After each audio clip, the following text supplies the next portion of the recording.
Good afternoon, everyone. The July 15th, 2026 special called meeting of the Granville County Board of Elections will now come to order. The time is 4 p.m. We'll first take the roll call. Our acting secretary, Ms. Burnett, will please call off the board members' names. Debbie Butler, Present. Doug Smith, Present.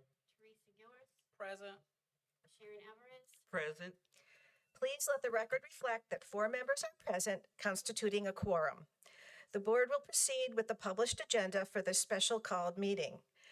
According to our board policy, because the chair having resigned, I will preside as secretary. I will preside over as acting presiding officer until a new chair is appointed. Jerry Coinas, attorney for the board, will be serving as parliamentarian. And it is his role to help us run the meeting correctly. Thank you, Jared. Before the board begins its business, we will conduct a public comment period. Public comment is limited to 30 minutes total. Each speaker will have 3 minutes. Comments should be directed to the board as a whole and relate to today's published agenda. This is a public comment period, not a question and answer session. Board members will not respond or engage in debate. We ask everyone to remain respectful. Applause, demonstrations, interruptions, or personal attacks are not permitted. If these rules are not followed, I may call the meeting briefly to order or recess briefly as necessary. Our official timekeeper is Doug Smith, to my left. Thank you. Just to keep it clear, all speakers will have up to 3 minutes to address the board. We will have a maximum of 10 speakers for a maximum of 30 minutes of public comment. I have 2 timekeeping up here. One will be for the 3-minute and one will be for a total of 30 minutes. If people keep their comments short, we may get in more than 10 people. If you use up the full 3 minutes, we'll only get the 30 minutes in. I will pause the 30-minute time keep to allow people to exit and go up to the podium. Thank you. All right, our first speaker is Mike Butler.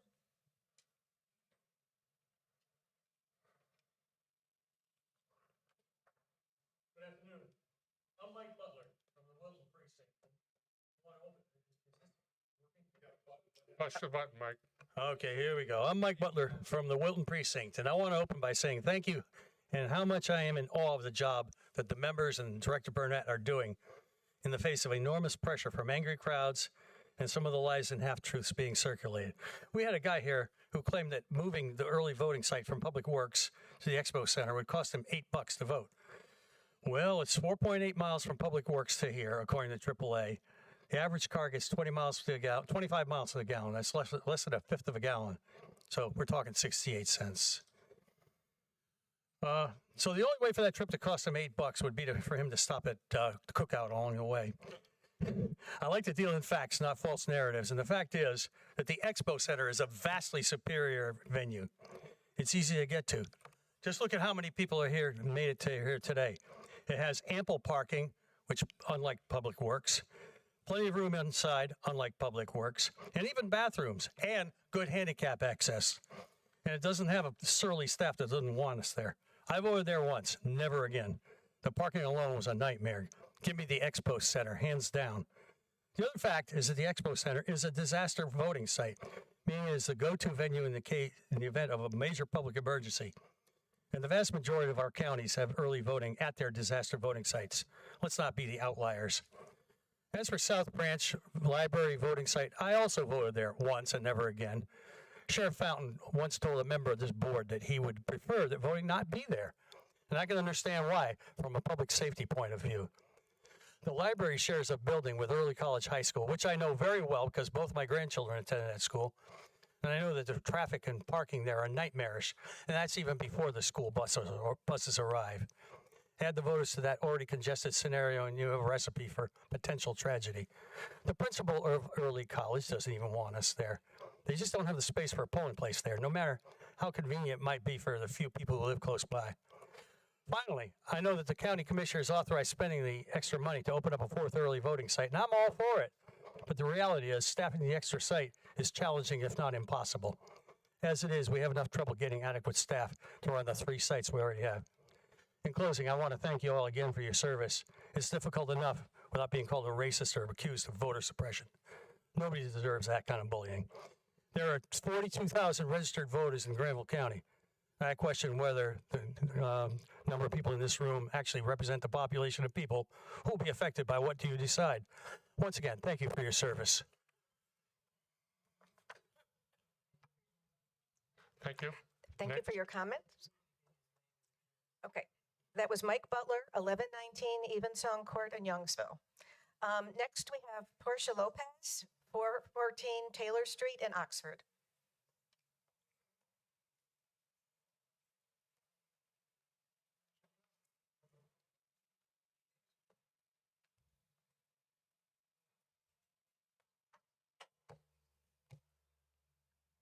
Hi, good afternoon. My name is Portia Lopes, 414 Taylor Street in Oxford, North Carolina.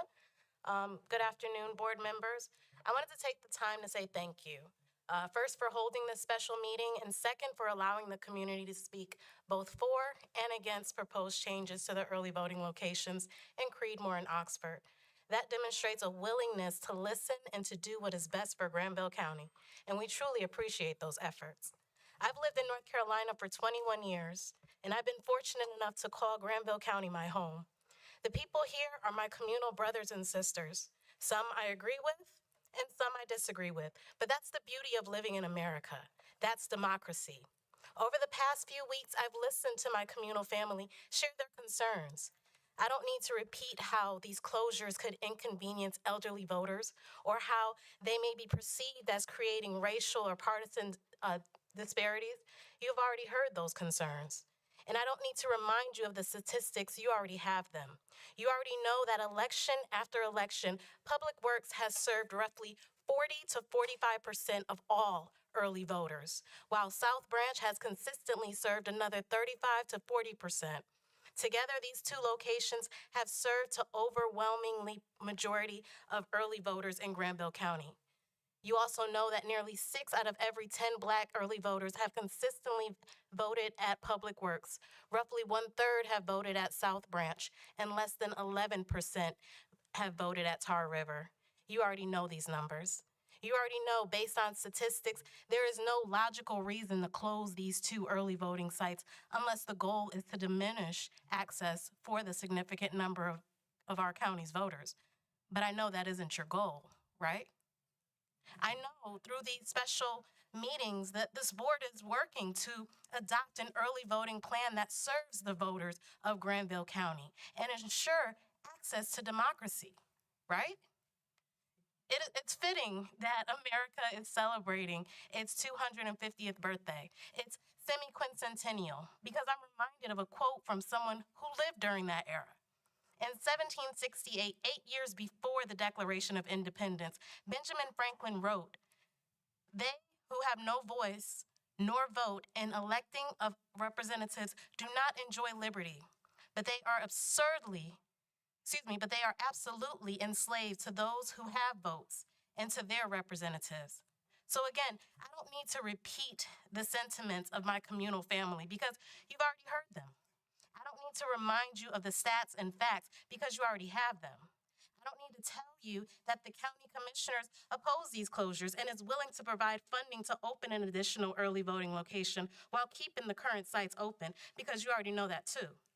I'm here today simply to thank you for, I just wanted to say thank you for mobilizing my communal family and reminding everyone in Granville County that democracy still exists. It is alive and well. Thank you. All right, the audience is reminded that demonstrations are not permitted during the meeting. Thank you, Ms. Lopes. Next, we have Archer Wilkins. And I think your address is 2111 West Bourne Drive That is correct. in Creedmoor. I come before you today simply asking you to do what is right before God and for the people of Granville County. Each of you took an oath to serve the citizens of this county, not political parties, not outside interests, and not anyone else's agenda. Your responsibility is to ensure every eligible voter has a fair and reasonable opportunity to participate in our democracy.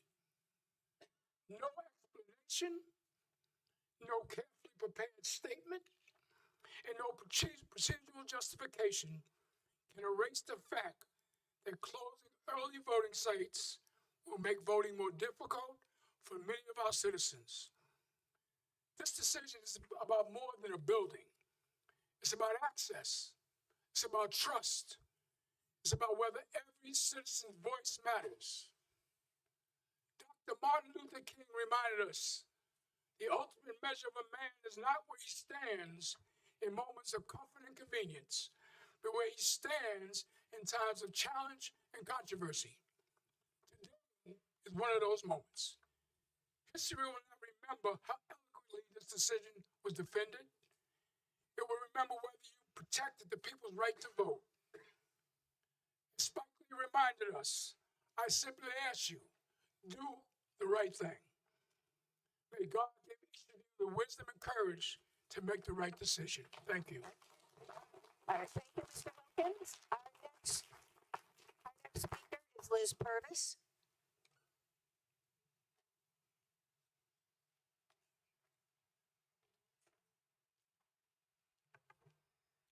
Good afternoon. My name is Liz Purvis. I'm a resident of Oxford. I also serve as the chair of the Granville County Democrats. And I'm here today the same way that I believe about everybody in this room is here, as your neighbor, asking you to protect our access to the ballot. And if you are here for that reason, I'd love to ask for you to stand. You are reconsidering two things today. So I'm going to speak to those two things, the early voting dates and times and the early voting sites. First, those dates and times. Keep both new ones, October 17th and 24th, in addition to October 31st.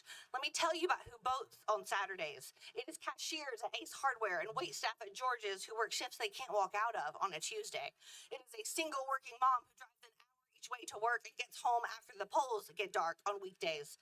Maybe a voter spends his weekdays caring for his elderly mother, and he only has one free morning a month.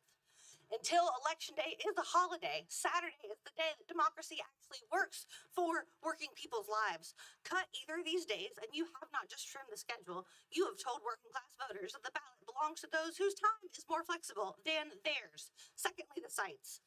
At last week's County Commission meeting, funding was allocated for the fourth early voting site to be determined by this board. Let me repeat myself. 4 early voting sites are now funded. Oxford Public Works and our southern sites are already in this board's budget. The county commissioners have now committed the funds necessary to open a 4th site, perhaps Stovall Library if you so choose, so that our neighbors in the north are well served too. Hear that plainly. There is no reason, neither fiscal nor fairness, to close even a single early voting door. The only pressure to shrink our early voting plan comes from the state auditor and his crony, Dallas Woodhouse, neither of whom live or work in Granville County or know our geography, population, or roads. 4 of 5 of our voters cast their ballots at Public Works in the South Branch Library during early voting. Closing or moving either of these is not a budget line or some simple decision. It is a giant decision that makes voting more difficult for many, many people. Now, some of us bear our hearts today in public comment and fight for access for all voters. I would ask that the Republican members of this board remember that poor and working class voters broke towards your candidate in the last presidential election. And it is poor and working class voters of all races, genders, and ages who will be most affected. Whenever any lawful citizen encounters unnecessary barriers to voting, democracy itself is diminished. And so to reiterate my ask, in case I wasn't clear enough, keep the new Saturdays, move forward with 4 funded sites. And remember what state law says about today's plan, that it passes only with the unanimous vote of those of you sitting at this table. Each of you individually holds the power to protect our county's franchise, not Raleigh. You. We're watching. Thank you. I neglected to say your address is 405 Sycamore Street. The next speaker is Keith Sexton, 216 West Thorndale in Oxford. I'm Keith Sexton. I reside in Oxford, farm in North Granville, and pastor in Creedmoor. Truth is, the unanimous vote will exercise the 4 sites funding that is already approved. 22,000 voters are served by the South Library branch. I have heard from Republican, Democrat, and independents in South Granville who are angry that a divided vote would lose their convenient voting site. Why Penn Avenue? A 1-mile radius around Penn Avenue holds 9,000 citizens. A 1-mile radius around this Expo Center has just 400 citizens. People in my Thorndale neighborhood and surrounding communities can walk safely to the annex. I have walked it. I walked the loop from Providence Road to Hardee's, and it was not safe. So walking to this Expo Center is out of the question.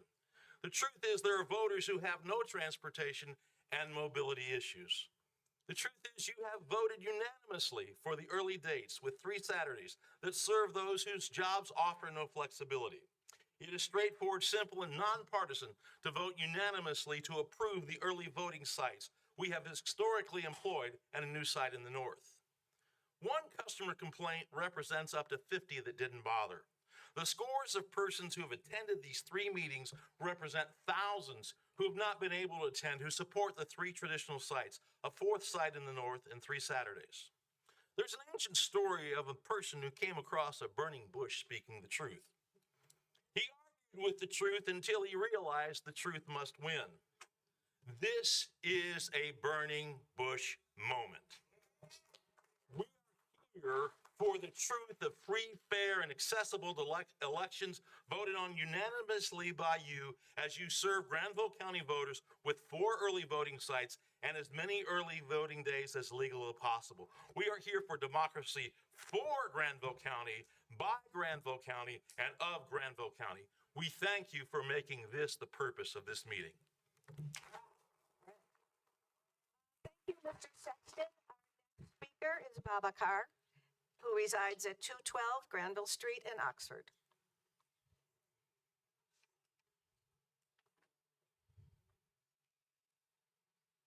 Yes, Babacar, 212 Granville Street, Oxford. And I say hello to you all. I always like to say hello to law enforcement. The voting by the people in Granville County has been going well for many years. In Oxford, early voting has taken place at Public Works on Penn Avenue since 2020.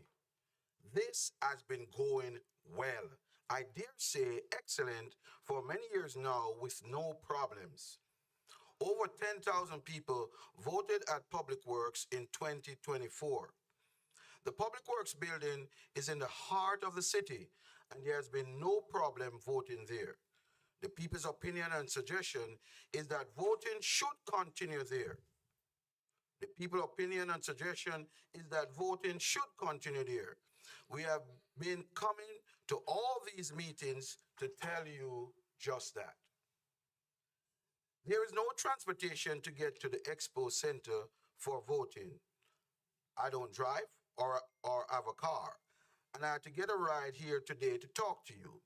The CARTS bus in Oxford drops people off close to Public Works so they can get there even without having a car or being able to drive.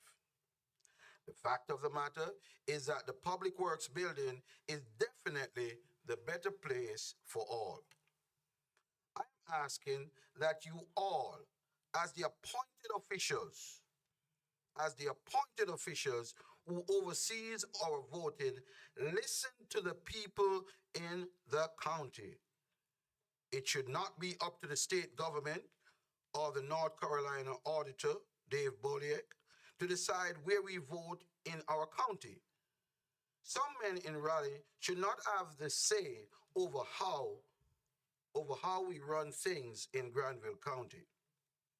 It should be the people of Granville County.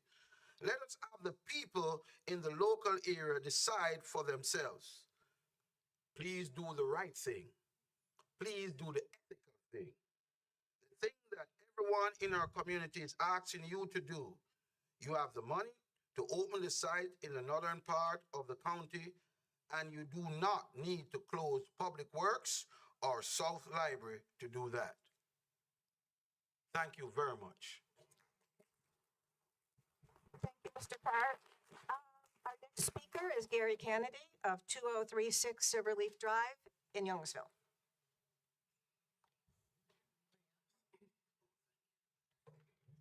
My name is Gary Kennedy, and I live in the southeast corner of Granville County. I can throw a rock and hit hit Franklin County. I can drive a mile and I'm in Wake. So nothing is convenient for me. I drive 20 minutes to the grocery store. But a little bit about my background. Up until 2013, I was prohibited from direct participation in campaigns,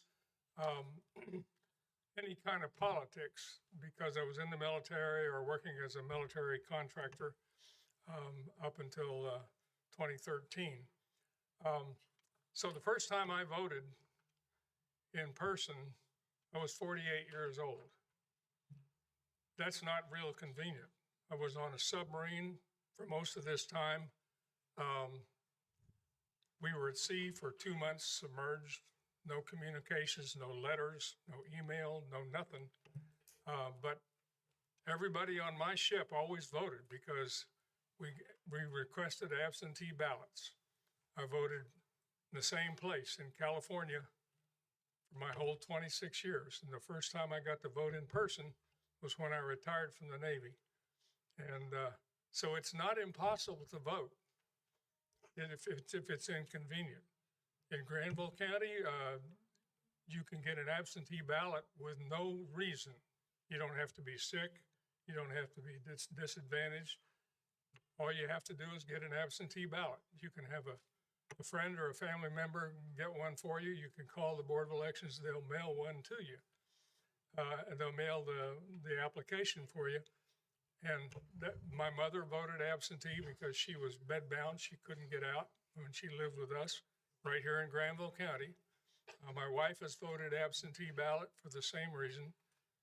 So I know that it doesn't have to be within walking distance for you to vote. Just get an absentee ballot. And I have been involved in elections since I retired from the restrictions of the Hatch Act. And I have been involved in the elections here since 2014 when I moved down here from Virginia. And I've spent time as an electioneer on the outside, a greeter. I've spent time as a poll observer. I've worked closely with the Board of Elections. I've attended many Board of Elections meetings. And I know that the board has always tried to run things smoothly and conveniently for everybody, but there are circumstances. I have seen every voting site in this county, all of them, even on election day. I tried to make them all. I missed one, but all right, thank you. Thank you, Mr. Kennedy. Our next speaker is Jacob Moore, who resides at 9587 Copper Creek in Franklinton.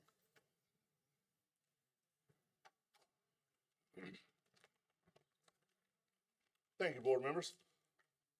We, the people of Granville County, the voters, are the boss. We, the people, are the boss. What we say goes on election day. So let me remind everybody that in 2016, the people of Granville County voted 49% for Donald Trump. In 2020, the people of Granville County voted 52% for Donald Trump. In 2024, the people of Granville County voted 54% Donald Trump. And in that same election, 52% of Granville County voted for Dave Boyett, state auditor. So, yeah, we're the people, and we get to decide who's in charge. So remember that on election day. That's all I got to say. Thank you, Mr. Moore. Our next speaker is Kristen Hefner.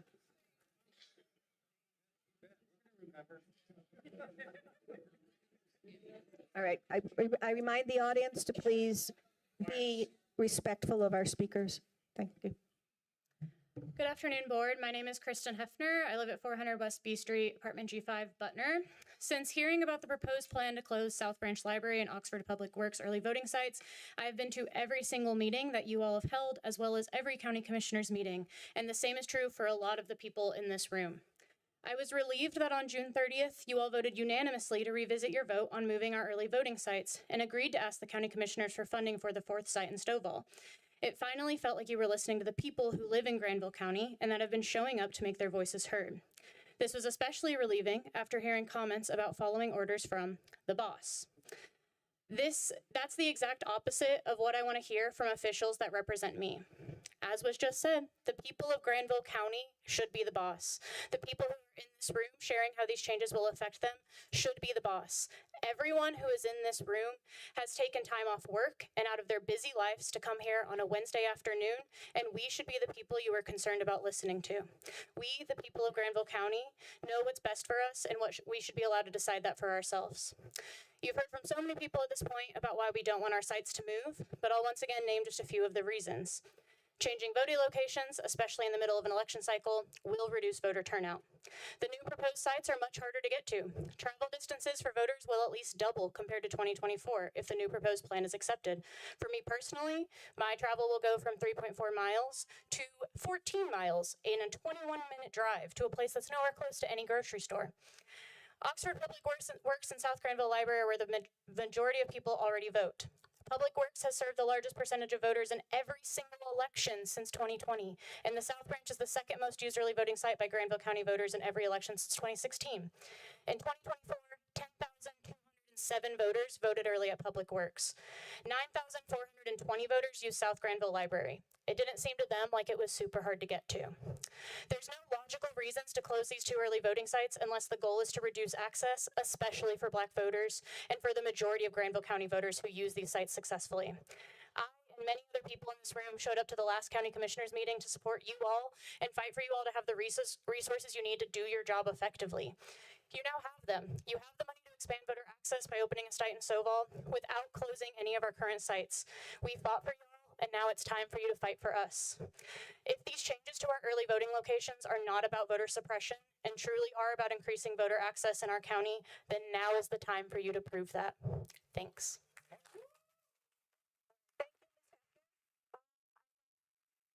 Speaker is Michael Magnanti for 291 Belltown Road in Oxford. Well, I just want to thank, my name is Michael Magnanti. I live at 4291 Belltown Road in Oxford.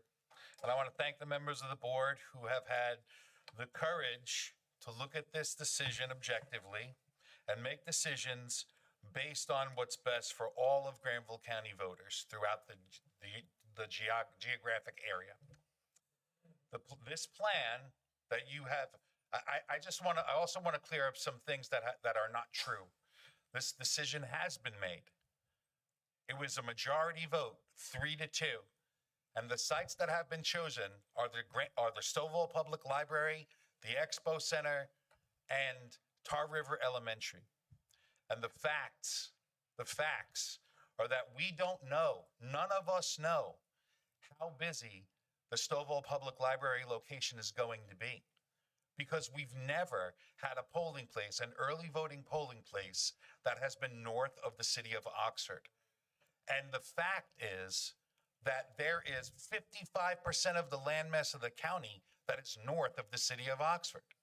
So we don't know how many people are going to vote there. We don't know how far south that polling place is going to serve.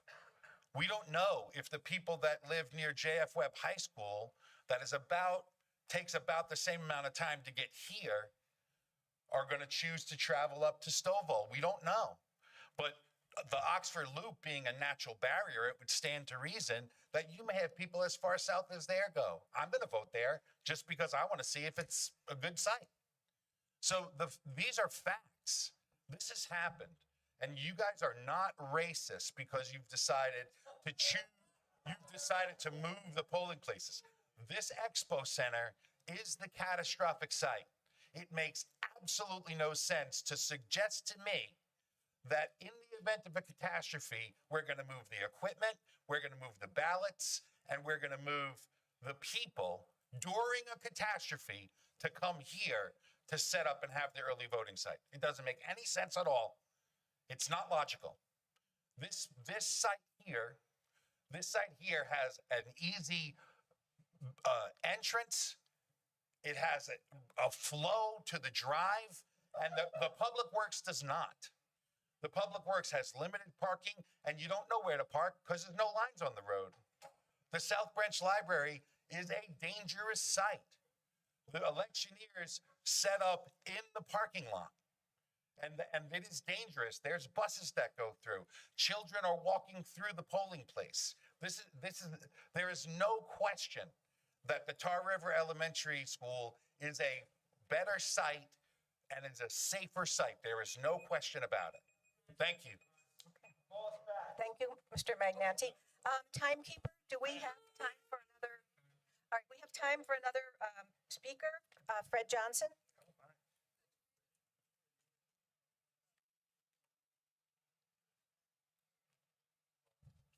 Fred Johnson, Butner, 311 9th Street. I'm going to cut this short. The county commissioners have now made possible the Board of Elections to select sites without having one community to lose access in order for another community to gain it. If you choose not to restore the South Branch site, I respectfully ask that you explain to the thousands of citizens who have relied on that location how eliminating one of the county's busiest early voting sites improve voter access. I early vote at the South Branch Library, and I have never found it congested nor parking a problem. And as to the students, they enter and exit on the other side of the library. Their presence does not impact voters entering or exiting the library. This issue is an excuse, not an explanation. So I went to the dictionary to be clear about what's an excuse and what's an explanation. Excuses, which is what we've heard today as to why decisions were made 3 weeks ago to move our sites. Those were excuses and not explanations. Excuses are used to avoid blame and responsibility, not to prove a point. And that's all we've heard are excuses. The question is whether this board will choose to expand voter access rather than redistribute it. I respectfully ask you to restore the Oxford and the South Branch site. It's time that the Republican Party stop playing this zero-sum game of we win and you lose. Here's an opportunity where everyone can win. You can walk away with a win-win. You've already won the North County site at Stovall.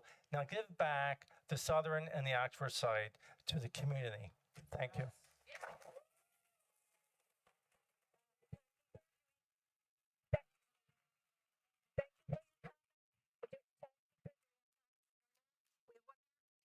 Speaker, Gary Munn of 1182 Cash Road in Creedmoor. Thank you for the opportunity to address you this evening. I'm not here as a member of the peanut gallery. I'm here as a citizen participating because it's my civic responsibility. I have voted in every election for 40 years, and I've run for public office in this state. North Carolina used to be known as the good road state and the state with ethical government. Fortunately, we're still known as the good road state. The South Granville site is the highest density area in the county, the fastest growing area in the county, and where most of our early voters participate. The staff is trained, the site is very safe, the site is absolutely ideally located and suited for this purpose.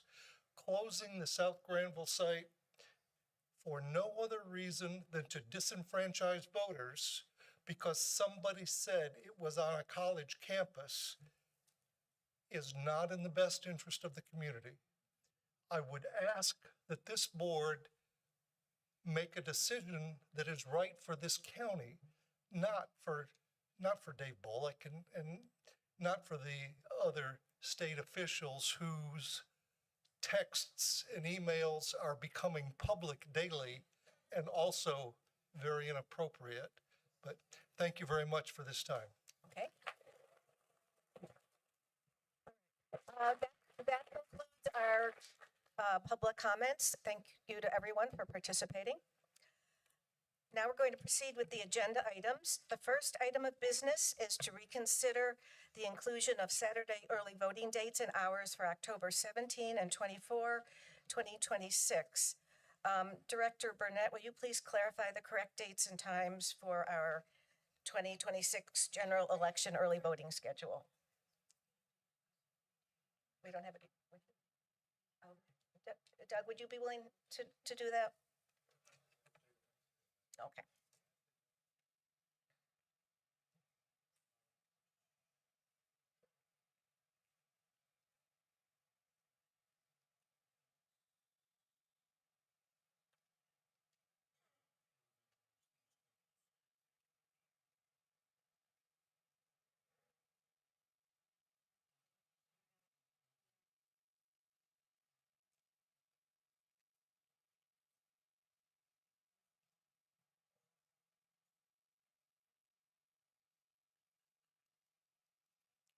At our previous meeting, they were correctly read by our director, but a mistake was made when we made the actual motion.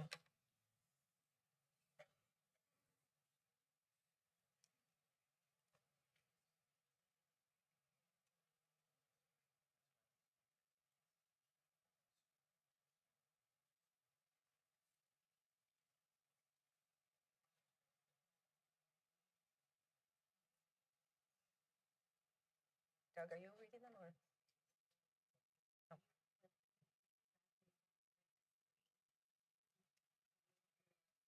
Motion and voting. Oh.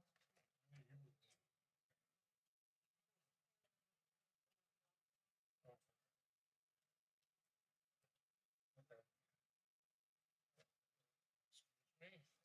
Okay. The times that were supposed to be presented are Thursday, October 15th, 8 to 7:30, Friday, October 16th, 8 to 7:30, Monday, October 19th, 8 to 7:30, Tuesday, October 20th, 8 to 7:30, Wednesday, October 21st, 8 to 7:30, Thursday, October 22nd, 8 to 7:30, Friday, October 23rd, 8 to 7:30, Monday, October 26th, 8 to 7:30, Tuesday, October 27th, 8 to 7:30, Wednesday, October 28th, 8 to 7:30, Thursday, October 29th, 8 to 7:30, Friday, October 30th, 8 to 7:30, Saturday, October 31st, 8 to 3. I'll entertain a motion specifying the dates and times as clarified by Doug Smith. Would anyone care to make that motion to accept the dates as just read by Doug? I will so move. Okay, I'll second that. Director Burnett, would you do the roll call vote? Oh, We have discussion. Oh, I'm discussion sorry. at this point. I'm sorry. Okay. So this is an example of the difference between excuses and explanations. So I think this would go easier if you can explain exactly what happened when the mistake, because that's what it was. The mistake was made. Because if we're going to vote on something that's going to be somewhat palatable to the voters, we need to make the difference between excuse and explanation. All right, Doug, would you explain what happened? Yeah, in our packet, we had multiple dates and so on. The ones that were proposed were just written without the actual times put next to them. They are the dates that I have just proposed. And when I was reading off the dates, I accidentally grabbed a different sheet. The reason I understand that the ones that were proposed as I have just read was because of staffing issues. So, and that's what the chair proposed in the original meeting on let's see, that would have been the 30th of June. Yeah, in our packet, we had sheets just giving examples of other years, and the one that Doug read from that was incorrect was from a presidential year, right? Yes, That it was include- yeah. 2020 instead of 2026. And that was my mistake just in reading, so. And I understand that because we have mainly had one Saturday voting since 2020. In 2020, as you well know, that was COVID. And we made a decision to have more Saturdays so that we could have folks have more opportunities and have less people congested in a room because we have more opportunities for them to vote. Normally, we pretty much in Granville County, if you really have been paying attention, have had one early voting, and that's the mandatory early voting for a Saturday that the state allows. So that was a mistake. Now we're trying to correct that, to go back to our usual one Saturday, and then, shuffling of papers got shuffled, and that happens, and that's why we're here. That's why we're here today to address that. Therese?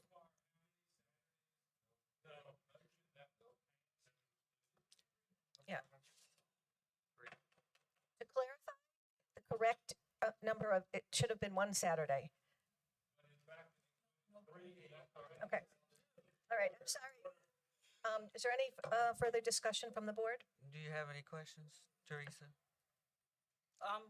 Guys, this is purely part of the drama that has happened with our board, our rush to judgment, our rush to get our agenda passed, and not being organized and not being forthright in how we do what we do and what we're supposed to be doing.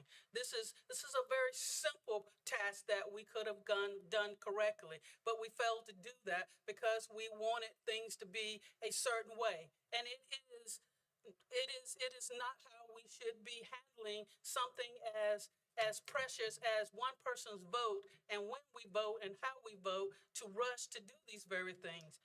I mean, so we can do better as a board. Some of us came prepared, some of us didn't.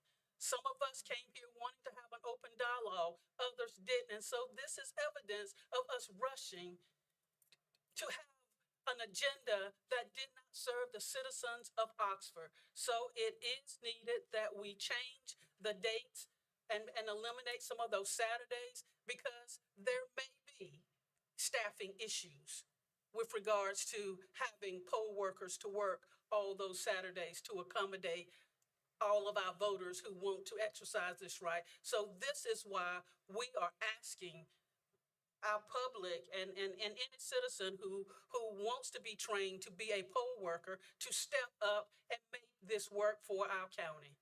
And so it is a mistake, but that is probably why, no, that is why the mistake was made. Okay, so we do need help, and one way of making this work is to eliminate some of the Saturdays, to give our poll workers a break, to let them have an opportunity to spend time with their families and rejuvenate so that they can meet their public again the following day, the following week. Okay, so it is needed, and we would greatly appreciate your support and understanding in this. It happened. All right. Is there any further discussion? All right, seeing none, Director Burnett, could you please hold the roll call vote on this issue?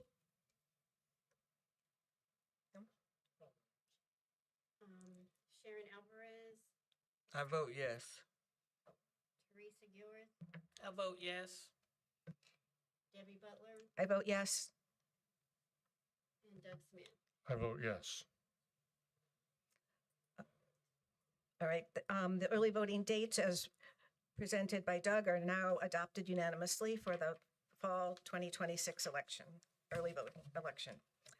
All right, the next item is reconsideration of the county's early voting plan, including the location and number of early voting sites.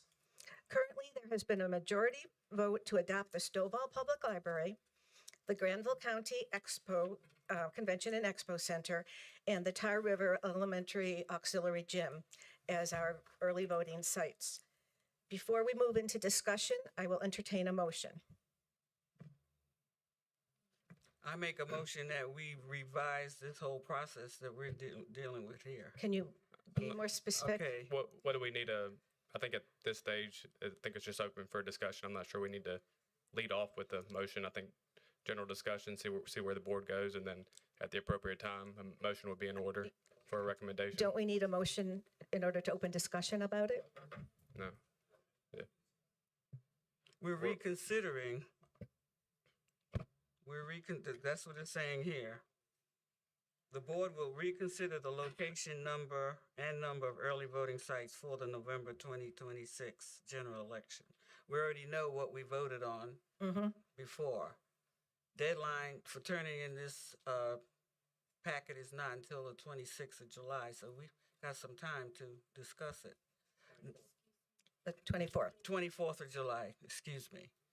So, and the reason why we're reconsidering it is because of the July 6th meeting that we had with county commissioners who decided that we could have $60,000 to open the site in the north. So that gives us a reason to reconsider what was voted on before. So do we need to make a motion to reconsider what was voted on before? You guys have already taken your action, but you've called a meeting, and what was noted here was just reconsideration of the early voting plan. So I think it's up to you all at this point to discuss and revisit the early voting plan if that's the desire and pleasure of the board. If a motion to take any action with respect to the early voting plan is had, that certainly could be in order. But right now, we do not have a unanimous plan to send to the state. But I don't think we need to get bogged down on just whether we have a motion to start the discussion. I think we had what's noted in the agenda. And just one quick point of clarification, just to make sure everybody's on the same page as far as what the county commissioners had approved. That the budget amendment that was done was just passing funds that were to be appropriated that would be used solely for the establishment and operation of an additional early voting site, if approved. So the funding is there, but it is conditional upon an additional early voting site, a fourth site, being approved by the board. So if we do approve to have a site in the northern part of the county, the board will fund it.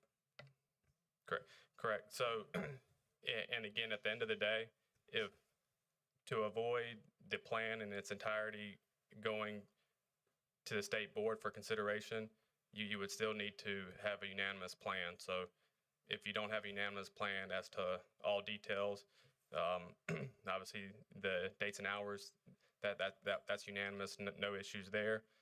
But every other detail needs to be unanimous if you wish to avoid sending it to state board. And, that would include the number and locations of the early voting locations.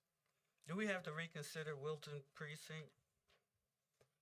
I think if you guys are taking any corrective action, I would want to address everything in one unanimous motion, either one unanimous motion or multiple motions today that show unanimous agreement by the board of a plan of implementation. Because right now, everything is not non-unanimous. So I would say if there's going to be anything that would be changed today, if you want to do it to avoid going to the state board, it would require unanimous approval. Okay, so you're saying we should engage in discussion now, and then after the discussion, entertain a motion to change what was already adopted. That's my understanding of that was the purpose and intent of this portion of the special call meeting. So we're looking at three issues here. One, whether we're going to have a site in the north. Two, whether we're going to close South Branch Library voting site. 3, if we're going to move Oxford Public Works, and 4, if we're going to move Wilton Election Day precinct to Tar River for, for Wilton because of the elementary school's closing. So that would be the 4 parts. I think the Wilton issue was a unanimous vote. I know it was unanimous, so we just need to make sure that when we're dealing with these other 3 issues, that also gets Reaffirmed. that Okay. we're going to continue to keep what we voted. So right now, we're talking about 3 issues, but the package contains 4. It does contain Wilton. So we just need to reaffirm that we're good with Wilton. We just voted on the dates and times, so we're good there. That's part of the package. So now we're talking about the 3 issues. Whether we're going to open, because if we agree to unanimously vote for a site in the north, county commissioners will release the funds for us to be able to do that. And then we need to discuss whether, because we have this new site up in the north with funds from the county commissioner, do we need to continue to close South Branch? Do we need to move Oxford? Because we're not just talking about the north. We're talking about Oxford and Public Works as well. Public Works is Oxford and South Branch as well.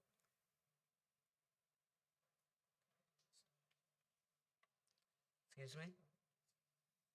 So I'm all for having a site in the north since we have the money to fund it. It was my understanding the reason why we were going to close South Branch was so that we could use the resources that were assigned to South Branch to fund the north.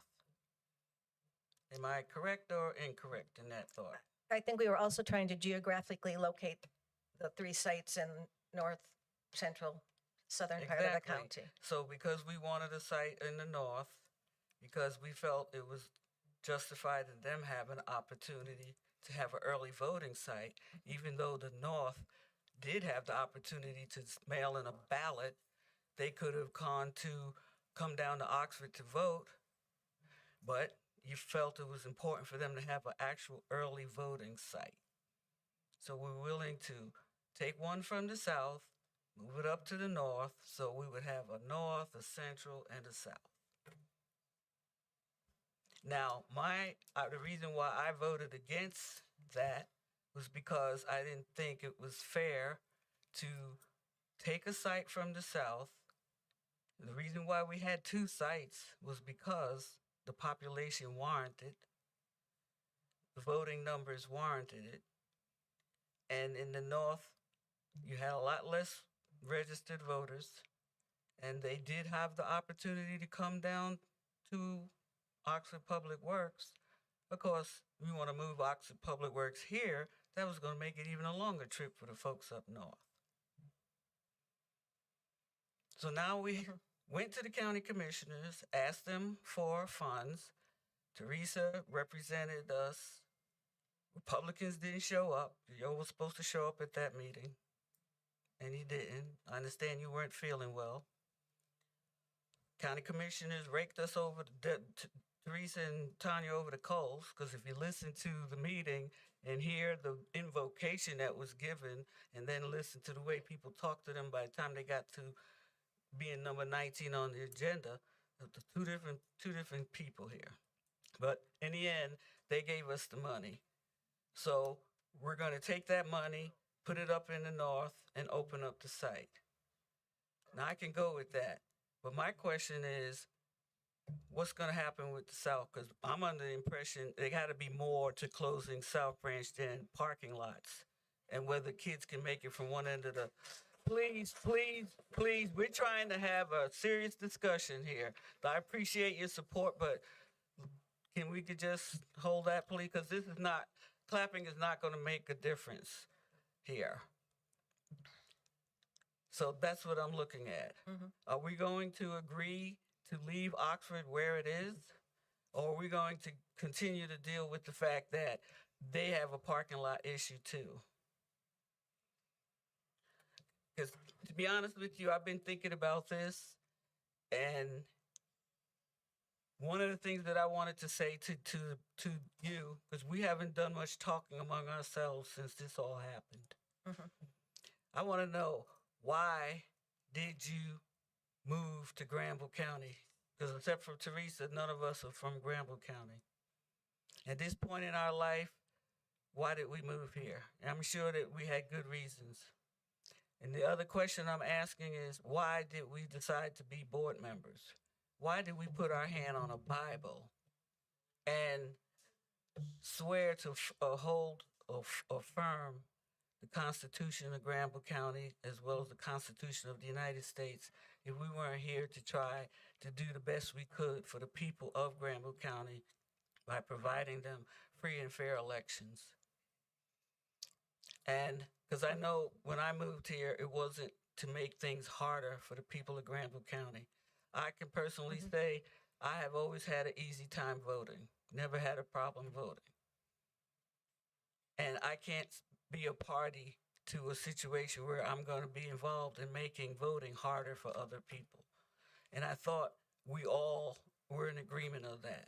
I've been on, you know that I've been on the board 7.5 years, and Republicans and Democrats on this board have always been able to come to agreements. That's one of the reasons why we did the Saturday. When I first came on board, I wanted 3 Saturdays. I wanted Sundays.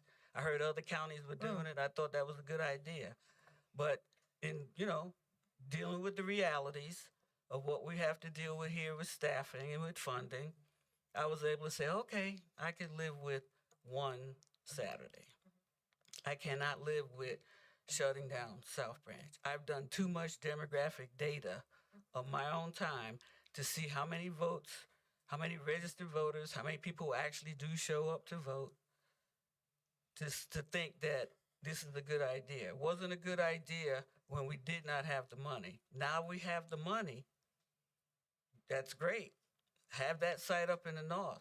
I don't see why we still are going to go with shutting down South Branch.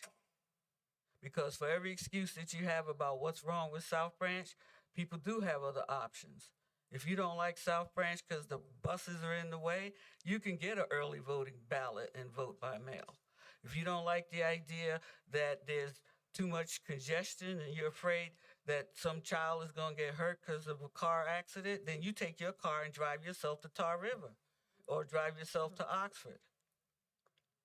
So there are options. I mean, the folks up north had that same option too. They didn't have early voting. They didn't have to come down here to Oxford if they didn't want to vote. They could have voted at Oak Hill or Sassafras Fork on election day, or they could have did a mail-in ballot. But I get it. Everybody should have an option to early vote. County commissioners gave us the money so they can have the site. So leave South Branch alone. We've got too many people voting in South Branch Library to think that it's all right to close them up and have them all going over the Tar River. And since people like to make comments about how few poll workers we have, that's not helping the situation, because when you combine the South Branch voters with the Tar River voters, you're combining the voters, but you're not giving them double staff. You're not giving them double equipment and double supplies. So that's going to create some long lines in that area there. But now that we have the money for the north, by all means, open up the site in the north, and then we can spend some time working on getting more poll workers. But all these people in here, sitting here for every one of these meetings, you all can go out there and drag 3 or 4 of your friends and family and get them to sign up to be poll workers. So that even shouldn't be an excuse. Oh, we have some volunteers. It shouldn't be an excuse. So those are, but I mean, when I think about us, why did we come to this county to live? Why did we come to become board members? Every one of us have worked as a poll worker. We've worked for our party. We've knocked on doors, made phone calls, and now we elevated to graduated through the years to become board members. And we should be doing everything we can to help people vote. because we've all had the opportunity to vote. And we shouldn't, at this point in our life, be doing anything that can minimize other people's opportunity to vote. All right. Thank you. Teresa, did you want to speak to the topic? I think I would like to hear what you guys have to say about what Sharon just shared. Doug? I agree with most of what you say. Okay, but a lot of your arguments apply both ways. You know, I mean, it doesn't matter. It doesn't matter. Okay, no matter where the location is, it's always going to be more convenient for somebody, less convenient for somebody else. You know, and you know, the thing that I'm looking at is I've worked at these sites and I've seen some of the safety issues, and I'm seriously concerned about safety of the citizens, the students, the voters. Okay. I also did some of my own math, and the longest drive for any voter under the existing system is about 25 minutes. The longest drive for any voter under the proposed system is 20, maybe 22 minutes, if you look at extreme distances from within the county. So in that respect, it actually makes things a little more convenient for the whole. So at this point, you know, I hear what you're saying. Yeah, I came in here to do the best for what the voters, you know, and the people of Granville County. Now, my reasoning is different than yours, but that's what's great about America. We can have differing opinions about what serves the best. So I'd like to make another comment. We have these meetings. We have never had a meeting, a subject that brought out this much reaction. We barely have anybody shows up. We've got a few faithful, Mr. Kennedy, I'm pointing you out. There's a lady that comes to our board meetings. We've had a few Democrats sprinkle in here and there. But this situation that we're dealing with, regardless of what you and I think, has garnered 4 meetings, or this is the 5th meeting on the subject, 3 articles above the fold in the newspaper, lost the chairman in the process, articles coming out in Election Line, which that, you know, you're familiar, you may not be familiar with Election Line, but it's a, you know, website that talks about elections in all 50 states, and North Carolina's been in it. So regardless of what you and I think, or Debbie or Teresa think, we've got to take into consideration what has drawn the public to these meetings. We're probably never going to be able to have a meeting in the office again, because folks are coming here and they want to speak. Did you have more than 10 people on the list to speak today, even though we did 12?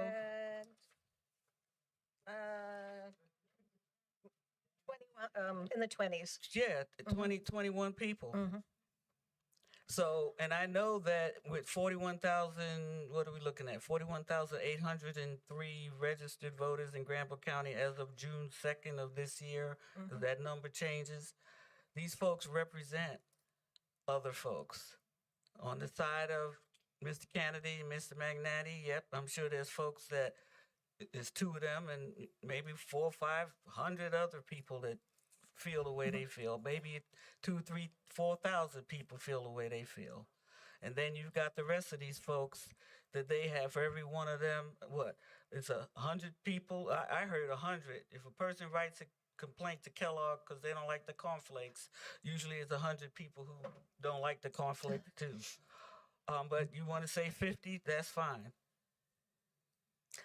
The perception of what we're dealing with here is not weighted equally. I'm not saying that there's anything wrong with being concerned about child safety at South Branch or a parking lot for somebody walking with a walker at Oxford. but you've got to weigh that with the other options as well. As far as being called racist, I don't believe that if you bring up a subject about an inequity, that automatically makes you a racist. And to say that we're calling you racist because we're pointing out the fact that this will disproportionately impact certain groups of people, I think that's going a little bit overboard. All right. But we have to take into consideration that this is a big deal. It's a big deal. Thank you for your comments, Sharon. Does anyone have a motion they would like to make at this point? I would like to say something. All right. I am a native of Granville County. I grew up here, came through the schools here, marched here with the Ayatollah Khomeini and Butner. I mean, you name it. I've been this little activist for my community, even as a young age, because it was what we should do to make our voices heard in our community. And that is exactly what has happened with this group of people and this very issue. It is not easy to be able to give up something that you've grown accustomed to having. Because if the truth be told, I wouldn't have invited all the outsiders to Granville County, because this is a community of peace and tranquility and small town feel and this, that, and the other. And I think we're here today because of a lack of regard for some of the traditions and the habits of people. I've actually worked with Board of Elections actively for 33 to 35 years in some capacity or another. And we want to repeatedly talk about, you know, our voting precincts, this, that, and the other. And we've had nice voting precincts with some of our fire stations, and they've been summarily closed, and we have not been invited to participate and use those facilities anymore. Why? Because of nebulous type ideologies, because people think that their facility is not worthy. Let me rephrase that. People think that a county facility is not worthy of Granville County citizens utilizing it as a public place for us to facilitate the very thing that we all have a right to do. All you have to do is register and you can vote. So it doesn't matter whether you're Republican, Democrat, or independent. Our job of the Board of Elections is to serve the public in assuring that we have an avenue to vote. Doug was asked to come to the Board of Commissioners meeting to get the money so that we could have this extra voting site. And I don't understand why there is such hesitancy in saying yes to the very thing that we said we were going to do. We asked, we received. What is the problem? Okay, so we need this voting site so that everybody's rights can be respected, so that everybody can feel heard, so that everybody can exercise the same rights as everyone else. They may not be equal, but this is the best you get in Granville County. None of our streets are even. Our sidewalks aren't even. You run up on a curb and you don't even realize that you've messed up the front end of your Corvette. I mean, so it's uneven. Okay, there's not a whole lot we can afford to do about that. But we have the money to make this one issue better for our citizens. This is what we said we wanted to do. The mission was accomplished. Whether people agree on how it was done or not, it doesn't matter, but the money was granted. So therefore, I think that in all good conscience, we have no other reason to not fund what we currently have in addition to Stovall site. We have no reason not to do it. I mean, so all we need now is a commitment from our fellow citizens to help the Board of Election get enough poll workers, be trained well enough that you can meet the public to make sure that we have safe and fair elections and that everybody is heard and have this opportunity to vote. There's no reason to continue on this path of trying to disenfranchise or whatever it is we want to give that name or that label to what is about to happen here. I mean, so I want us to be on one accord. I want us to listen to our citizens, provide what we can, and do what's right. Okay? And do it in Granville County. And do Let it the in Granville County, County exactly. make the decision about what goes on Yeah. in Granville County. This idea of punting it and sending up to Raleigh, no. Yeah. We're the Granville County Board of Elections.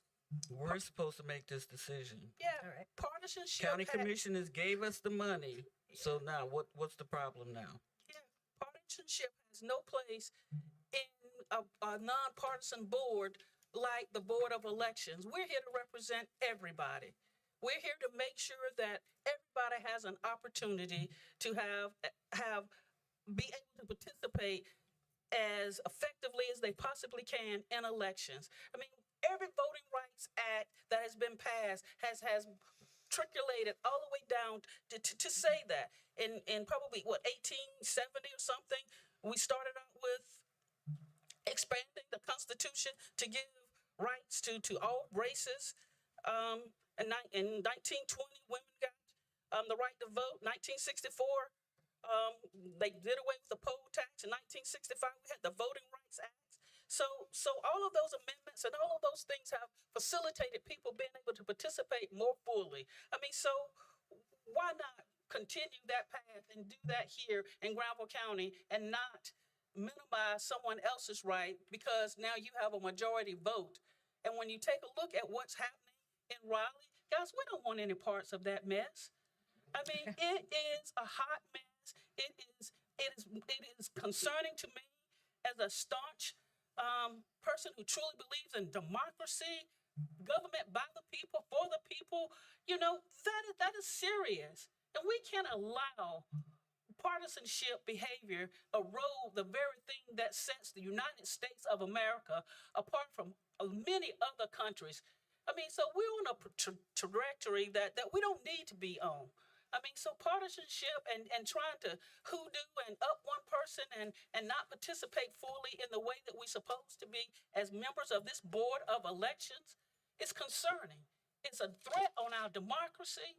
It's the threat on trust with our local officials, with elected officials, appointed officials, and anybody on any board representing anybody else. So we have to do the right thing.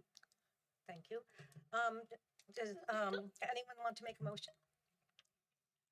I make a motion that we take the money from the county commissioners and open up the site in the north, that we leave Oxford Public Works where it is, and that we do not close South Branch Library. And then we agree that the Election Day site, the Wilton Precinct, has to get moved because the school is closing. Did you? All right, is there a second? Second that. All right, is there further discussion?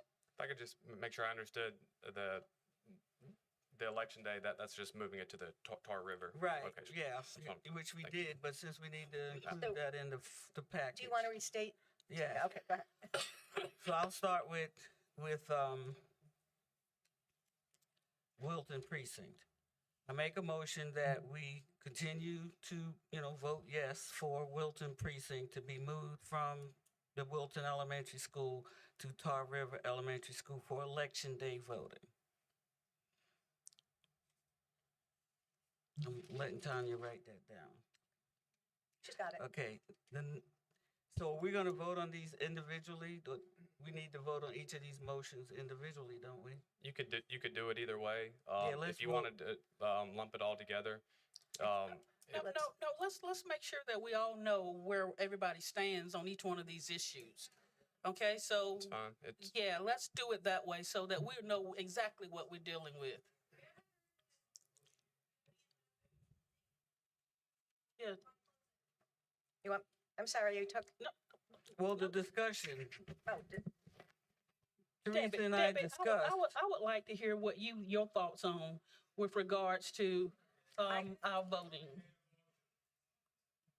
All right, so we're gonna table the motion Yeah. for now and continue the discussion. Can we do that? Okay. He said we can do that. We can table the motion for now. as far So as I'm you concerned, we have a plan we voted on, and that I'm in favor of. So So the fact that, remember, we're discussing, you're observing, please. So when we made that decision before, there was no money for the fourth site. We were told that there wasn't any money in the budget to fund that site. And so the decision was, Teresa and I voted no to have the site because we didn't want it to be at the expense of South Branch Library. You guys voted yes for the site. You voted yes to close South Branch, and you voted yes to move Oxford. Now that we have the money, contingent that we, agreed to vote on, I can vote yes for having a site up north because we have the money for it. And we don't have to sacrifice South Branch because we have the money from the county commissioners. Why not use the money for the county commissioners to fund it? It's not, they have the money. They're not robbing some other division or department to give us that $60,000. So we have the money if you thought it was important enough to have a site there, so we have the money for that site. Why can't we have the site and leave South Branch alone? Leave Oxford alone? We probably wouldn't even be talking about moving Oxford Public Works if we hadn't been talking about getting a site up in the north. I feel that Oxford is by the way, while we're, getting our site in the north and closing the south, Did you want to let's offer? move Oxford. Doug, did you want to offer something?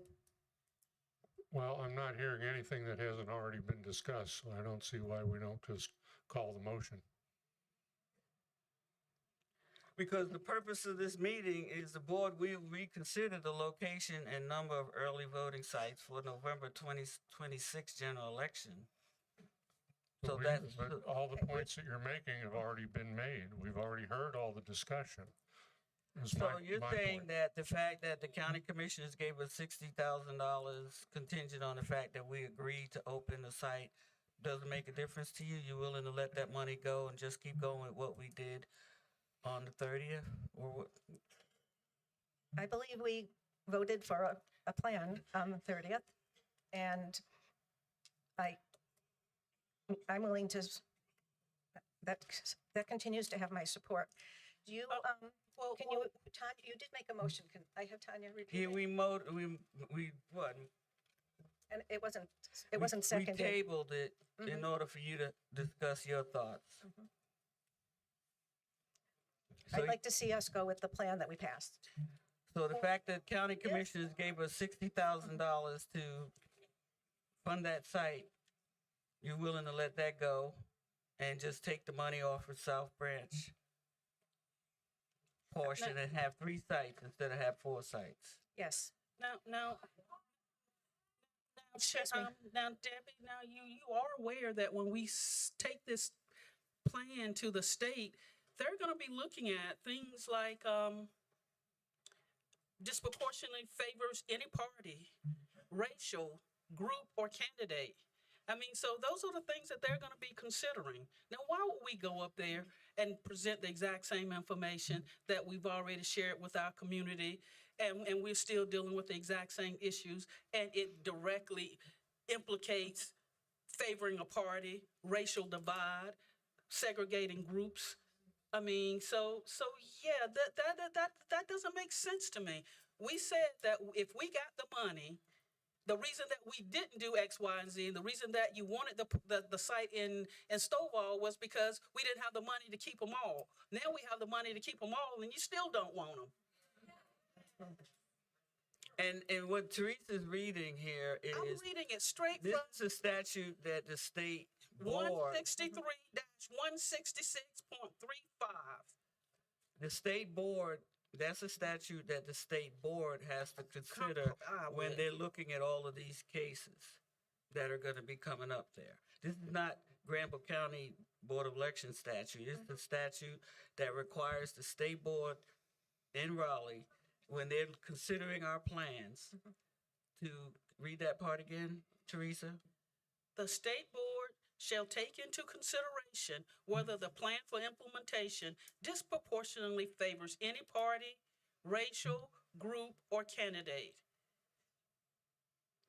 So, and they're gonna know that we had $60,000 to pay for the site. They're gonna know that.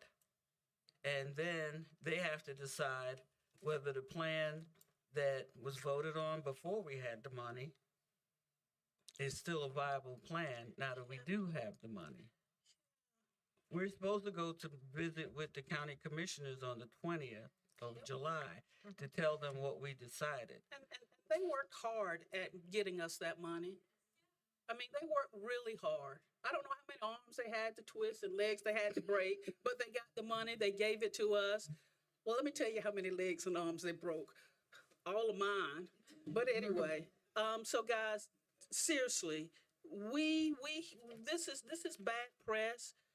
It is bad business for Granville County for us to be going down this path unnecessarily for partisanship reasons.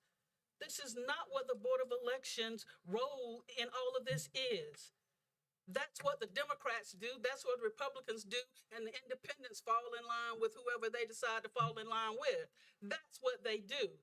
And that's where that partisanship comes into play. Not at this level, not here, not on the Board of Elections when we're supposed to be listening and doing what's right for the masses of our community and meeting the voting needs of our community. Not trying to favor one party, not trying to favor one group. I mean, so we can do the right thing. Don't dig your heels in and follow this craziness that's happening in this United States. Do not do that. Let me ask you a question. That what she just read is the statute in the statute book as to what the state board is supposed to do when they get these plans. So are you counting on them not following the legal statute that they're supposed to? According to what's happening now, probably. Because I mean, I have no idea how the state board is going to rule on this. And if they rule against us, then they rule against us. I will accept that. But why would we put ourselves in a position of having that happen when we have the money to solve the issue that you brought up to begin with? Okay, the money's been appropriated. Why did we just take 2 Saturdays off the list?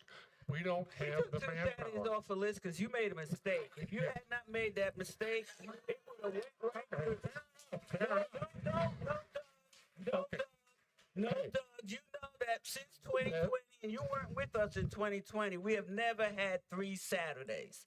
We've always had 1 Saturday. Right. You made a mistake. I made a mistake. It happens, so we had to fix that mistake. Exactly. So don't try to make that an issue. No, my point is, do not do that, we Doug. did it because of staffing issues. No, we don't. did it because that's not just the because we have the money for a foresight. We did it mainly for the poll workers to give them a break. And I've already said that.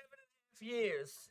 And when we had 2020, we made that decision to stretch it so that we would have less people coming into these precincts and less chance of people having COVID. We made it through COVID in Granville County. Not one poll worker or chief judge or precinct judge got COVID during COVID.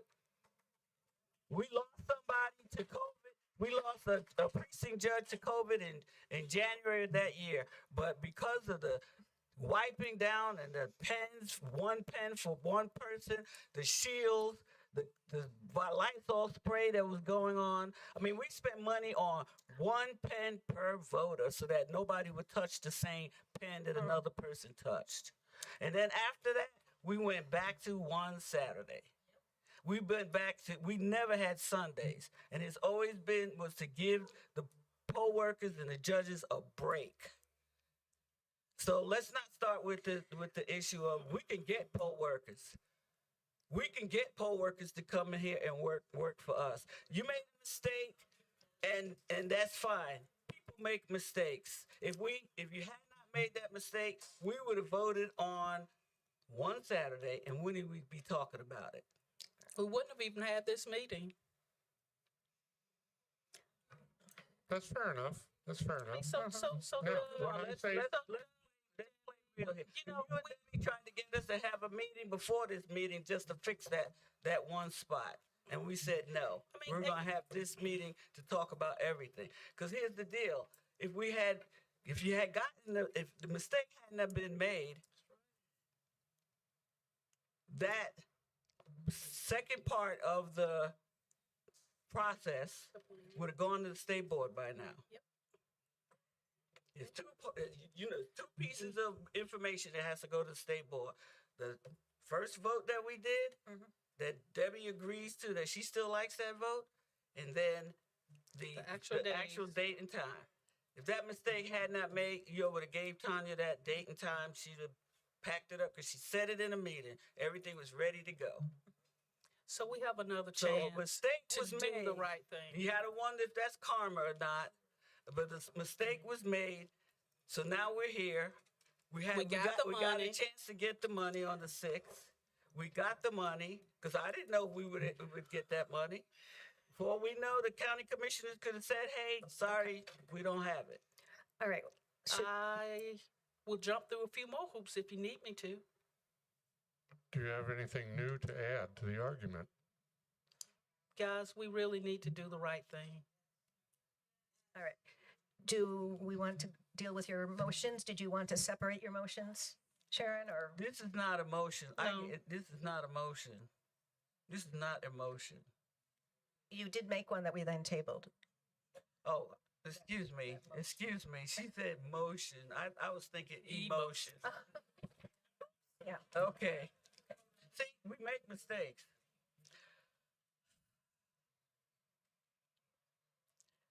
I would like to make a motion that we move Wilton Elementary School precinct to Tar River because the school is going to close. We should vote on that. I think we should vote on each one of these motions separately. All right. Is there a second to moving the Wilton site to Tar River Auxiliary Gym? Second. Okay. Any further discussion? Not on that one. All right. Sharon, you want me to call the roll? Okay, Sharon, how do you vote? I vote yes, we should move Wilton Elementary School All right. to Tar River for Election Day. Teresa? Yes. Doug? Yes. And the chair votes yes, so it's a unanimous decision to move the voting to the Tar River Auxiliary Gym. Okay, do you have another motion? I make a motion that we do not move Oxford Public Works site to Ag Expo. Excuse me. Well, say it out loud so they can hear. Okay. All right. So I make a motion that we do not close South Branch early voting site. We leave it open. Is there a second? I second that. Right, is there any further discussion? I think we've probably covered most of the details. Okay. Sharon, how do you vote? I vote that we do not close South Branch. Teresa? I vote that we do not close South Branch. Doug? I vote that we do close South Branch. The chair votes to close it also, so it is a non-unanimous vote. The motion does not carry.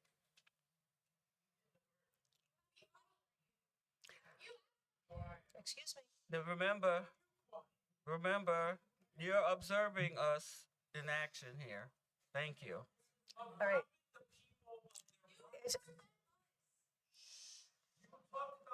Excuse me. Sir, excuse me. Sir, there's a better way of addressing this, okay? So the vote has been taken. We can't have that here today. Let us get through the vote, and then we can have a discussion. Sir.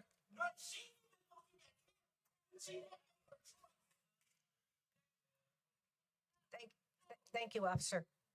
Yes, sir. Sharon, did you have another motion? I make a motion that we do not move Oxford Public Works from its current location to the Ag Expo. I second that. Is there any further discussion? I think we've covered all the topic pretty well. All right, Sharon? And just to be clear, that's just a motion to keep it at Oxford Public Works, correct? Yeah, Yes. not to Yeah, change the it's just- location. Probably just state it. I think your motion is to hold the Oxford early voting site at Oxford Public Works. Okay, yeah. So I make a motion to hold Oxford Public Works site at its current location, which is Oxford Public Works. I second that. All right. We'll have the vote. I think we've discussed it, so we'll have the vote, Sharon? I vote that we keep Oxford Public Works site at Oxford Public Works. Teresa? Yes, we keep it where it is. Doug? Nay. The chair also votes nay, and so the vote is not unanimous. The motion does not carry.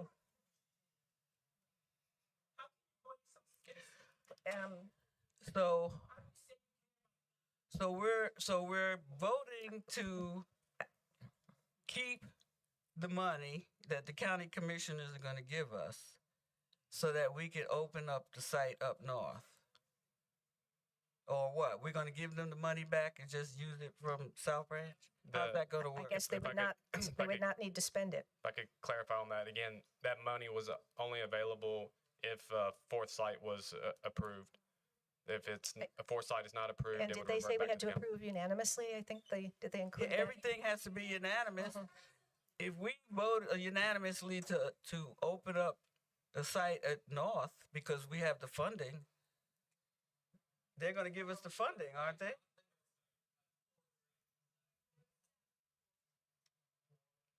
I'm sorry, I didn't hear your question. I can't hear, sorry. Yeah.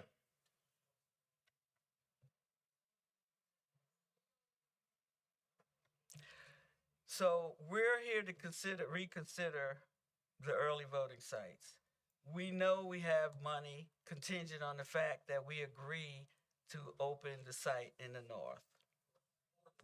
The fourth site in the north. We've already voted to have 3 sites, one of which is in the north.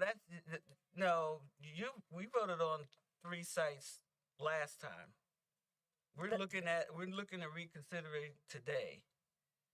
Today we're reconsidering. So we agreed to have a site in the north because we have funding for it. Because they're not going to give us the funding if we don't agree to have the site. All right. Is there another motion? Because we had a vote. It was a 3-2 vote. That's what stands right now, unless we. Do we have any information on the county commissioners, what exactly they said at the meeting? It's what I've read a few times. Again, the language was a board amendment. Budget amendment was passed that funds appropriated under that budget amendment may be used solely for the establishment and operation of an additional early voting site approved by the County Board of Elections. So an additional early voting site, not in lieu of, So far, we haven't approved a 4th site.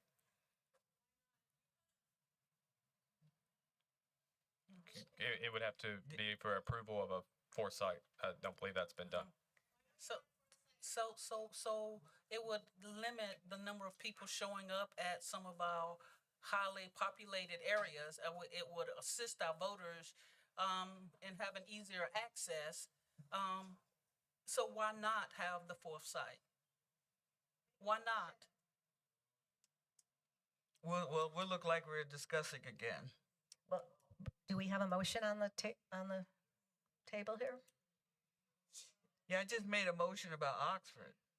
Okay. Did we vote on Oxford? You voted on Okay. the 2 Yes. sites and. All right, so what are we voting? We're voting on, I guess This- we haven't had a motion to have a 4th site.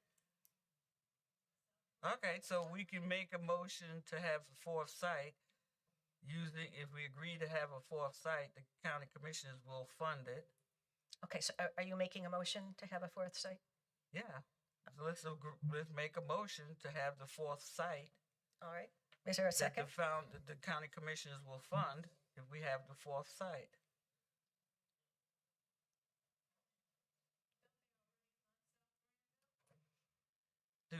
Teresa, you thinking? Hmm?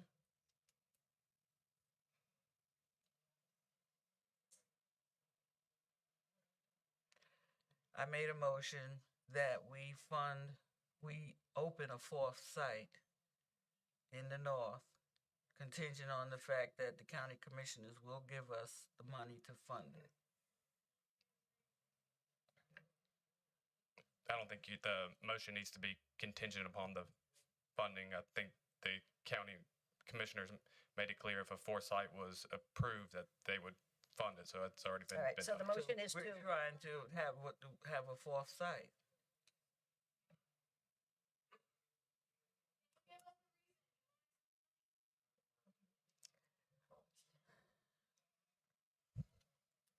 Well, maybe we need to discuss the motion.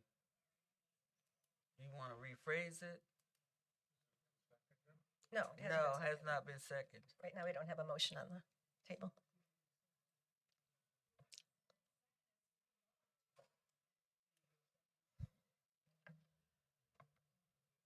I second that.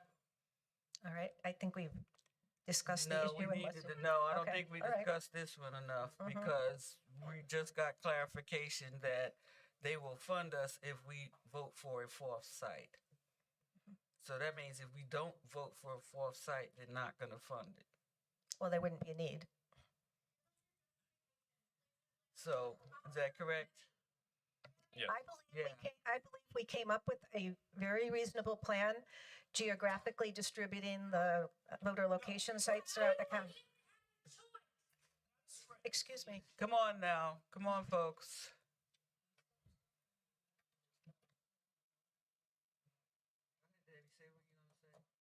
I did.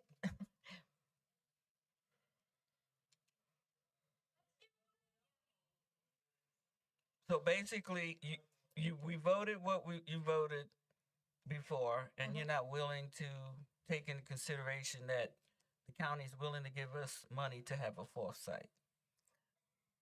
At this point, I'm not willing to change my opinion. Are you, Doug? So is this so then some of the some of the stuff that we're reading in some of the literature that's being put out there, Facebook and newspaper articles and contact from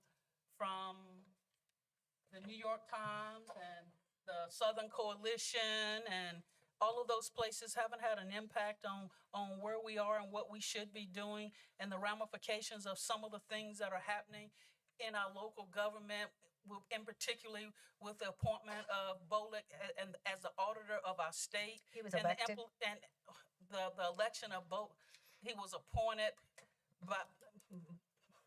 He was not elected to be the Board of Elections. No, he wasn't, exactly. He was But anyway, elected to be North Carolina auditor. yes, but anyway, all of those things, it's getting negative press. And why would we want to be part of that? We've already been cited with what happened with LaRue and him resigning and all of that. And I'm not clear on all that we don't know.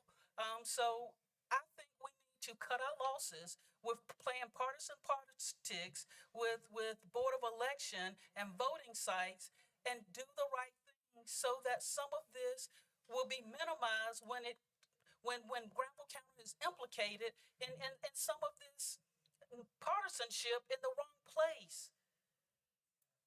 Did y'all actually read this that we got in the mail? Yes. Debbie, did you read it? I looked it over. Okay. Okay. I mean, it keeps coming. So we can do the right thing. It's not going to cost us anything. We have the support of our Board of Commissioners. We have the support of many of the citizens within our community. But we don't have a lot of support. Wow. I mean, so the point of going to get the money served absolutely no purpose. Or was that just for the humiliation of Teresa so that I can be And raked over the Tanya. coals by Republican county commissioners who were misinformed and gained information illegally and with minutes that had not even been seen nor approved by the board, and then it was incorrect. Okay, guys, so come on now. Let's cut our losses and make this right and fix our mess, because that's exactly what they told me to do. And I'm here today trying to fix the mess.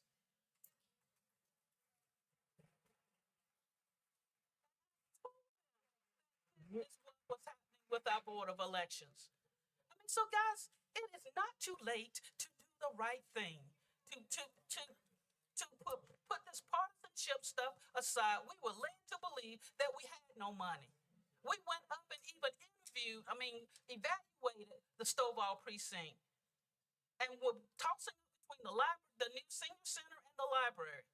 And many of our elected officials and our county board employees or our county employees went up to evaluate all of that. And it was said at that point that we didn't have any money. And then all of a sudden we find that we have this surplus. And then it's granted and we still don't want to utilize it. And we're saying that this is under the auspices of people in Stovall don't need to be disenfranchised. Well, buddy, so now they got everything. I mean, so guys, that's not rational. Let me ask a simple question. Doug, please talk to us, Doug. I will, as soon as I Stop. Just talk to us. See, Can I ask a question? When he does X, Y, and Z, but I didn't get that benefit when I went before the commissioners. But go ahead, Doug. I'm sorry. Okay, I was going to ask, were our founding fathers correct when they formed this country? No. No. Because I was not included. Nor my people. And my people have been here as long as your people. You're an immigrant. My family came here as a slave. I can name them. Okay? I'm sure you can. So Doug, Teresa, don't go there. Don't go there. Teresa. You know, we've had this conversation already. No, we haven't. Yes, we Teresa, when was slavery first proposed to be abolished in this country? Wait a minute. What? No. No. About reconsidering the location. Wait a Let me speak. We're here today to talk about reconsidering the early voting. I know that. I'm trying to get to a point. I'm trying to get to a point here.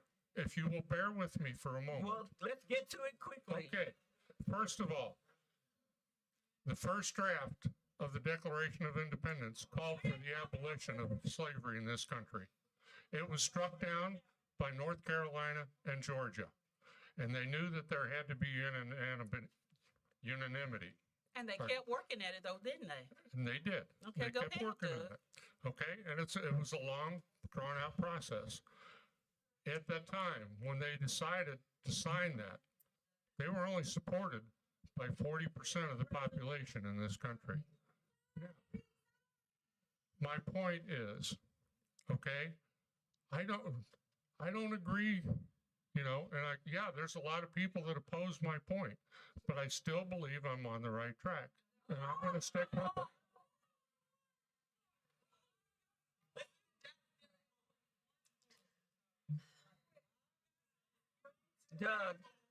Doug, I have not been contacted by Bullock's office. I have not been contacted by anybody. I have come to my conclusions on my own.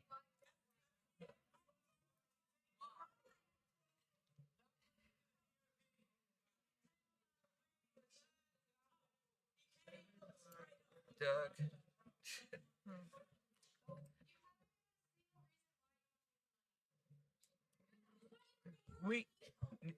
Yeah, if I could just remind, can we try to keep the dialogue between here on the board so we can actually hear and engage any further discussion that the board may wish to have? really need to try to keep it here. If, there's a motion and a second there, if there's further discussion to be had, great, please have it. I don't know if we have a motion. Do we have a motion on? It's currently a motion, fourth. and I believe that's been seconded to establish a additional early voting site. So, has it been seconded? Was it seconded? By Teresa? Oh, yeah. So if we vote to have the early voting site in the north, and that's unanimous, the fourth site in the north. Did your motion specify where the fourth site would be? Debbie, we already discussed that if we were to have a fourth site, it would be at the Stovall Library. You're aware of that, are you? That was done when, at the time, there were only 3 sites being funded. If you'd like to amend your motion to specify an additional location, it may be best point of order just to have an initial vote on just whether the board wishes to approve a 4th site. And then if there's additional discussion, you can maybe So where the revisit that. fourth site would be? I would maybe just, it seems like a better place to start is just whether there's the appetite to have a 4th site and get that appetite, get that answer from the board and then go from there. So, The- what And was? I believe that's the motion that's currently on the floor. Is That's it been worth- second. Did you write it, Tanya? I did. Can you reread it?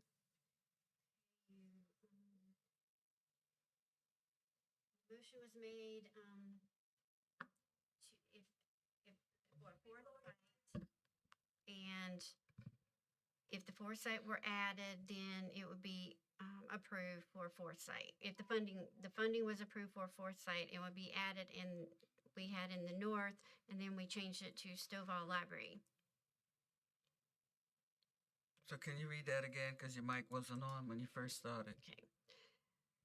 Okay, the motion, if the money was available, if the fourth site was approved, and the commissioners would fund it, was made in the north, and then that was changed to the Stovall Library for the location. I'm not sure that she changed it quite yet, but I think there's discussion about just the prior discussion of if there was a site in the north, where that would be. All right, so far we voted on, I'm gonna skip Wilton because yeah, that's fine. We voted on not closing South Branch. And that vote is 2-2. Yeah, the motion did not carry. It was 2-2. Then we voted on not moving the Ag Expo not to move Oxford Public Works to the Ag Expo. Leave Ag Expo, leave Public Works at Public Works. And that was 2-2. Mm-hmm. So now we're discussing on whether we're actually going to have a fourth site in Stovall. A fourth site in the north. But it's already part of our original plan to have the third site there. So, not sure. Yeah, the original plan was the third site. But now that we had no money then, now that we have money, we can have a fourth site. Mm-hmm. Right, so I think that may just lead to, it seems to make sense just to start the discussion with whether there's appetite to approve for a fourth site. All right. Can we do that? Just make a motion whether to have a fourth site? So I'm trying to think, since we're already, all right, so I'm trying to think of the survey, Tanya, that has to be completed. The survey will have each of these motions and how they were voted. What the survey will have is the majority plan and the minority plan. So we'll have each site, the address, our county code, the hours, and then it would have what you want to do, like majority plan would do this, and then you would have all four things listed. Then you would have the minority plan, and you would have all four things listed and what the minority plan wants So to it do. depends on how we voted. So if we have, we'll have a, so like I say, for plan for, Wilton, that's gonna show everybody voted unanimous on that. It would be listed as a majority plan unanimous and a minority plan unanimous, but it would be listed on there twice. Right. According to what state board has Yeah, 'cause- informed me. Yeah, and then the majority and minority, you have a majority because you have three. We're addressing the board. Like, we don't need to answer. Okay. Let's- So we have, yeah, because in that plan, the one that we had before, we had a chair, so we had 3-2 on that vote. Now this is going to be a 2-2 on what we're talking about today. So, for instance, with South Branch, we already voted. So minority plan is 2 votes, majority plan is 2 votes for.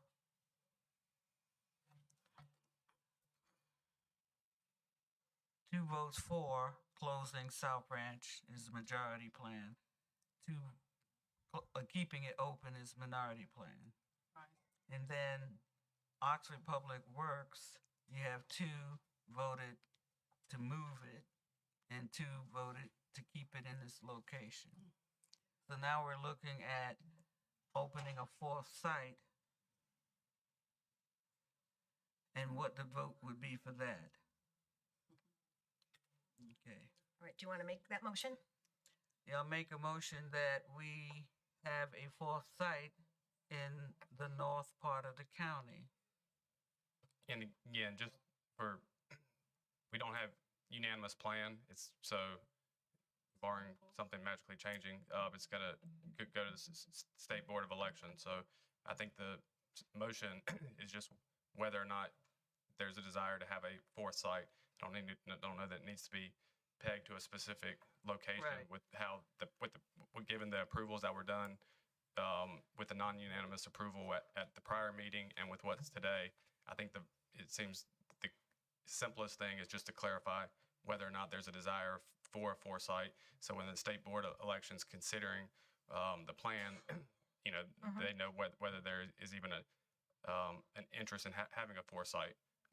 And obviously, if it's voted no, then there would be no funding for it. It would be just the three sites for State Board to choose. All right, do you want to make the motion, Sharon, not specifying a location?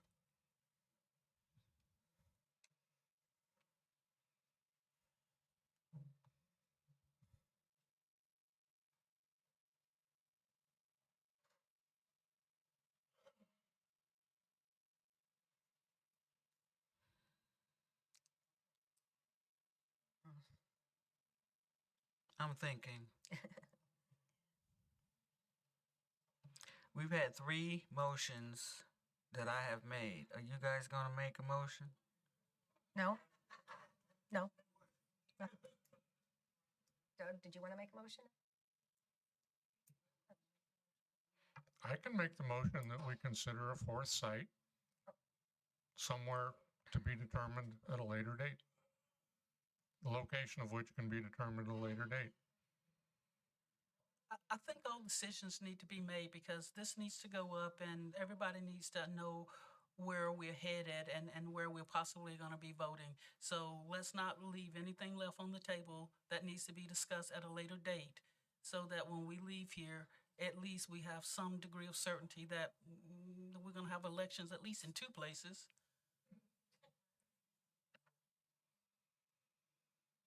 All right, Doug, you made a motion for a 4th site? Did you? I withdraw that motion. Okay. And just so again, what the commissioners had approved was if something was approved. So if there's no action, a motion done to approve a 4th site, the operation of a 4th site, almost regardless of location, then the funding that was conditionally appropriated by the commissioners would eventually revert back to the county commissioner fund.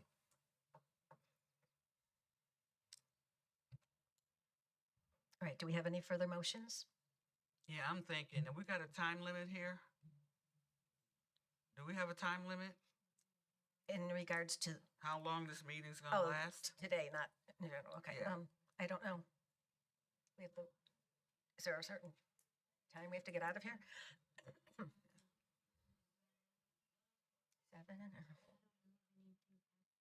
or? Till 7? We have it till, okay. Now, I'm thinking here.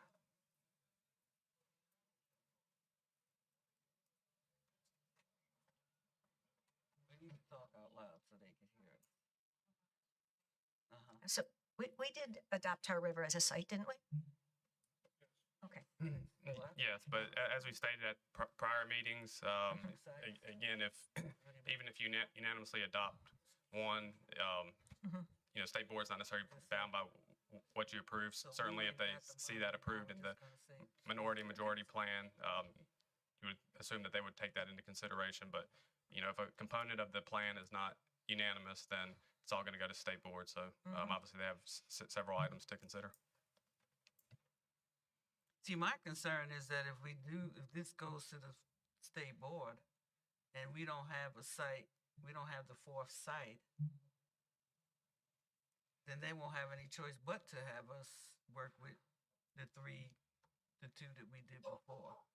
Right now, if we say we voted on a fourth site and they chose, and I vote, just for argument's sake, Teresa and I say yes to a fourth site. Doug and Debbie say no to a fourth site. That'll be part of the minority and the majority plan. Right, Tanya? And we end up with 2 sites.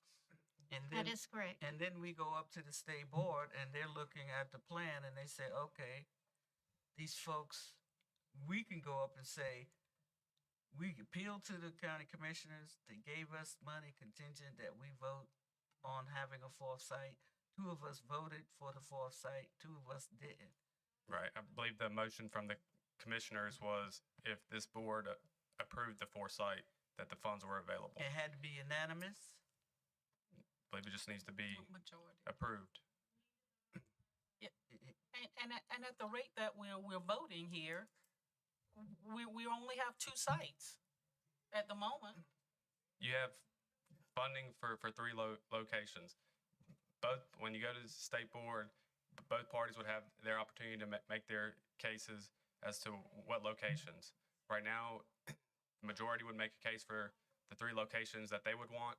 The minority would make the cases for the 3 locations they would like. If this board approved a foresight, then when this goes to the state board, the majority would make the case for their foresights. The minority would make the case for their foresights. But again, if there's no action to approve the operation of a foresight, then it will not be funded and that would not be considered.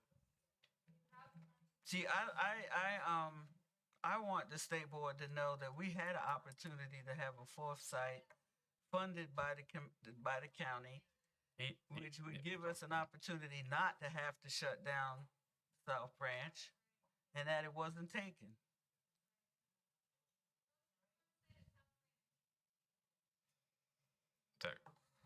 Is that a question? Yeah, that's what. Does that make sense to you, Teresa? Yes. Because if we vote to, okay, let's vote to have a fourth site. We can vote yes. They can vote no.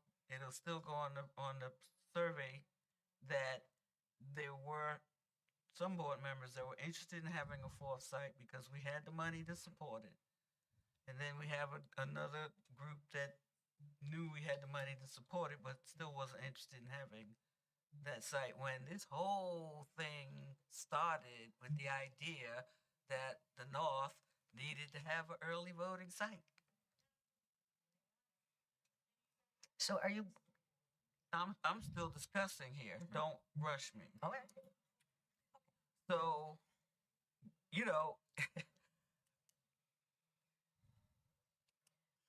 this is just unbelievable. Yeah. Tanya, so far we approved Tar River. That's correct. We approved Tar River. We didn't change the other We, Did not close South Branch Library. That was a 2-2 vote. And then a motion was made, do not move Oxford Public Works to the Expo. and That was a 2-2 vote. And now we're deciding on the fourth site.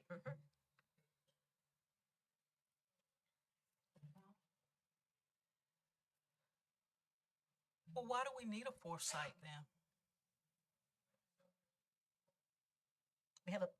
we voted on a plan that has three sites. I mean, but why? I mean, why? We're geographically distributing our early voting sites. Something's beeping. Sorry, something's beeping.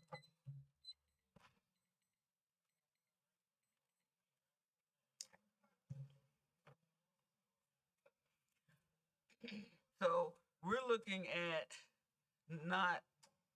perhaps not doing a fourth site because you're hoping that the state board is going to allow us to shut down South Branch and we can still have a site up in the north. So we can be freaking geographically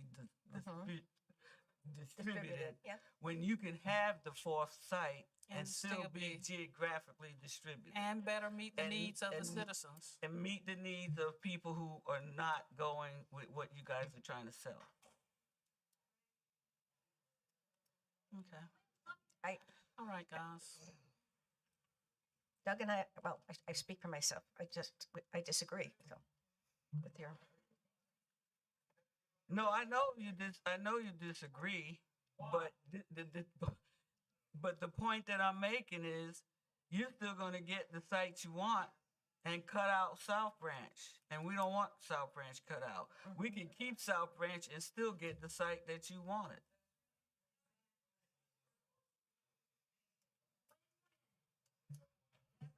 No, Regardless of whether there are 4 sites, okay, I am still opposed to South Branch for reasons I have said.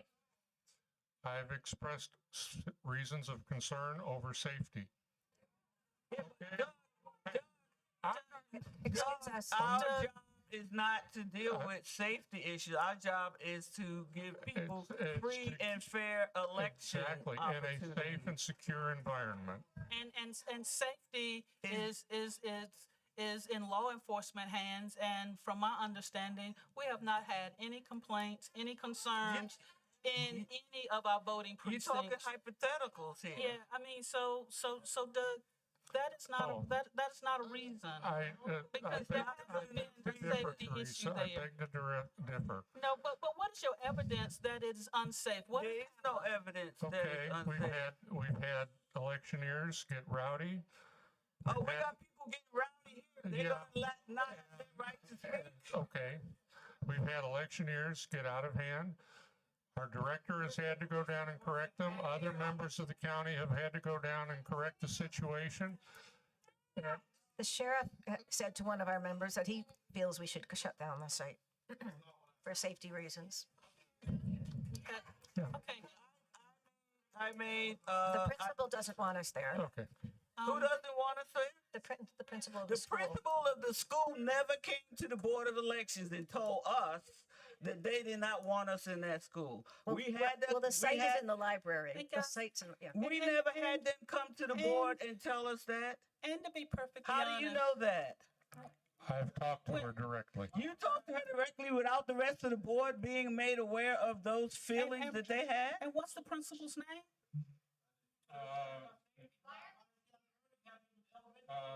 Gwen Rolak, Dr. Gwen Rolak. So you spoke to this person and you didn't bring that to our attention? When was that? Hmm? When was that? When I was getting demographic information I mean, from recently. the school. When was that? About 3 weeks ago. Really, Doug? And you didn't think it was a good idea to tell us about that? And school has been out more than 3 weeks already. School has been out more than 3 weeks. Exactly. I mean, so her issue was? Your source. I mean, so Doug, even prior to that, we've had elections there, and the previous executive director, principal there and stuff, is a personal friend of mine. I've had many conversations with her about it, and they enjoy the kids understanding what the political process looks like and people voting and sharing their space with the growing public. And she shared that with me as well. I mean, so Problem with what she shared with you. Yeah. You did not share that with us. You're standing here making a justification for an opinion that you didn't think the rest of the board needed to know. Seriously. yeah. That you had this conversation with this person. You're citing safety issues, but you didn't think that the rest of us needed to know that this was a concern there? And 3 weeks ago, I think school's we have been brought it out. up. Come on, Doug. Come on. Tell the truth and just do the right thing. Don't dig out the hole. How are we going to be a board if we're not talking to each other? And truthfully, you promised me that you show up with me and hold my hand during the county commissioners meeting. You called out sick. I was. You called out Did you sick. call Debbie and ask her to take your place? No, he did not. I told Debbie I wasn't going to be able to make it. You didn't send me an email. I was waiting patiently for you to come. Okay. I communicated with Guys, Tanya. Doug, did. all right, guys. We have to be very aware of who we have on boards and people representing our community. So when it comes time to appoint people to these various boards and stuff, we need to think long and hard about what we're willing to do, how we're willing to do the very job that we've been tasked to do, what integrity are we going to be bringing to that board, and then we need to actually know who's coming to some of these boards. And people need to have a history and a track record so that we can validate it, so that we can see the good behavior and the bad behavior before they're actually representing us as a community, in the community. I mean, this doesn't serve the community well at all. Okay, I think we're getting into like a personal attack This here. is not a It's personal not attack. personal attack. You had information that you're basing your opinion on that you didn't see fit to share with the rest of the board. Like the minutes that hadn't been approved. I mean, we're supposed to be a team. Yes. And I even said that. I said we were a team. Trying to save face, trying to make Board of Elections look like the organization that we should be, representing everybody in our community, and I still can't get any support? Wow.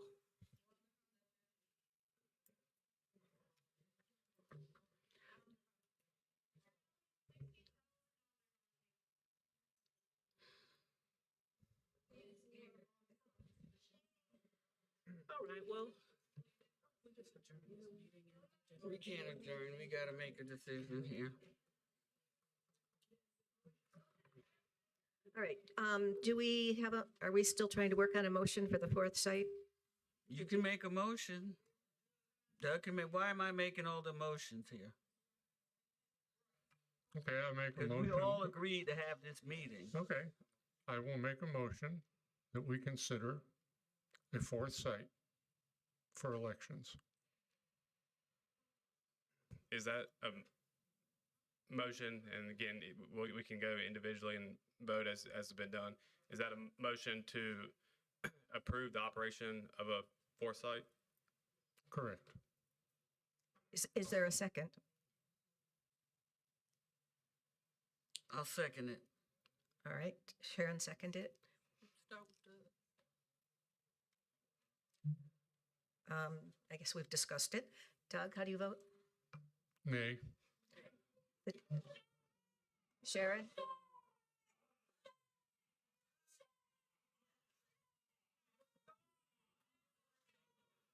Decorum, please. I think we should have a fourth site. You vote I yes? think the county should pay for it. Teresa, you vote? I think we should have a fourth site. The chair votes nays. So the motion is 2-2. The vote is 2-2. The motion does not carry.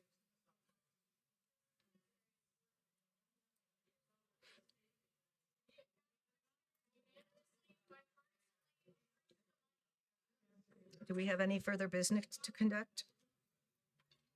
Do we have any further business? I'm not aware of any unless Tanya has anything for the board. Yep. I'm not aware of anything else. When is our next scheduled meeting? We should have a new chairman tomorrow. And then I guess we can work to set one.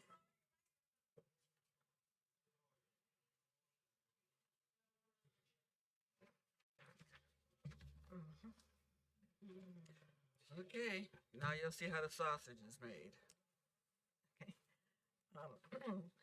All right, we have completed the 2 items on the agenda, so I will entertain a motion to adjourn.